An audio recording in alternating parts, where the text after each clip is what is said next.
¿Por qué es la costa de Centroamérica tan despoblada? Bueno, vamos a empezar con varias razones. La primera es la razón climática. Para empezar, el bioma que prevalece en la zona caribeña de Centroamérica es lo que se conoce como el bosque tropical lluvioso. Ese bosque se extiende desde México hasta Colombia. Por esa razón es que el clima ahí es muy húmedo y por lo tanto en años anteriores era muy peligroso, ya que ahí era más fácil que convergieran o existieran enfermedades de tipo tropical, por ejemplo la malaria o la fiebre amarilla, la cual mataba a muchas personas para esa época.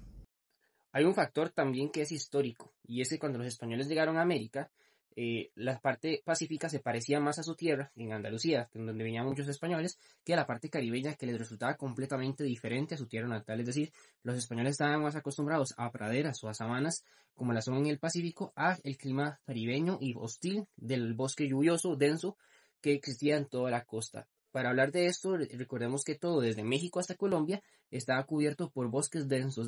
Desafortunadamente hoy en día quedan muy pocos residuos de esos bosques, quedando selvas, lo que es el norte de Guatemala y México, y lo que sería el península de Yucatán, conocida como la selva maya. O también tenemos otros parches grandes, como sería la reserva del río Plátano o Bozaguas en Nicaragua y Honduras. Tenemos también Indio Maíz y Tortuguero entre Nicaragua y Costa Rica, y tenemos el Parque Nacional Amistad, que es un parque entre Costa Rica y Panamá, además de gran parte del territorio que llega hasta Colombia, como sería el Darién, que es la segunda selva más grande del continente americano, posterior después de la Amazonía.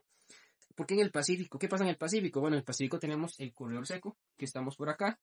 El corredor seco se extiende desde Guatemala hasta el norte de Costa Rica, en el Pacífico. Pero si vamos al sur de Costa Rica, vemos otra cosa muy interesante, ya que el clima del sur de Costa Rica se parece mucho en el Pacífico al clima caribeño. Es una tercera razón y es la razón geológica. Y bueno, es que los suelos más fértiles suelen ser los mejores para vivir. Por eso podemos decir que la zona pacífica, donde hay volcanes, la tierra es suficientemente fértil para que haya bastante población y abundancia de productos. Son altamente fértiles y eso beneficia en gran parte el crecimiento de población debido a la abundancia de productos agrícolas. Ahora, ¿significa que entonces Centroamérica está despoblado del Caribe? No, pues evidentemente el desarrollo llegó tardío, aproximadamente a finales del siglo XIX es donde se empieza a ver una población más importante. Podemos citar ciudades entre los puertos más importantes de Centroamérica, como es el Puerto Colón, el Puerto Limón, el Puerto Cortés, el Puerto Barrios, en orden de importancia para el comercio, ya que esta zona era importante para comunicarse con Estados Unidos y Europa, y por eso históricamente se construyeron líneas de ferrocarril a esos puertos para poder tener contacto. Pero ese contacto fue muy difícil y pasaron cientos de años entre la colonización española hasta que se construyeron carreteras o vías ferroviarias para comunicar el Caribe.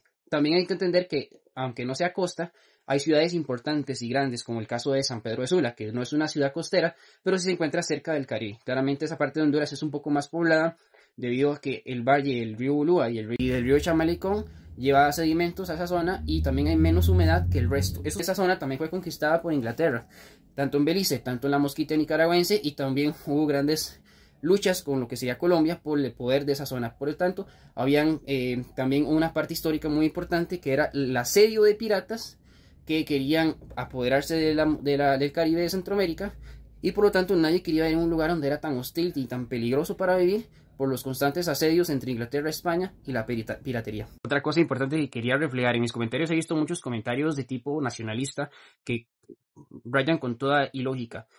Todos los bosques deberían ser uno, debería haber un corredor mesoamericano. Desafortunadamente los gobiernos no han cuidado estos bosques y hay quemas por toda la región en época seca. Aunque aquí no hay época seca establecida, hay grandes peligros, cacería, y no importa el tamaño de las selvas, cuál es la más grande, la más pequeña, sino el estado de conservación. Todas deberían ser una y todas deberían estar comunicadas en el corredor biológico de Centroamérica. Pura vida.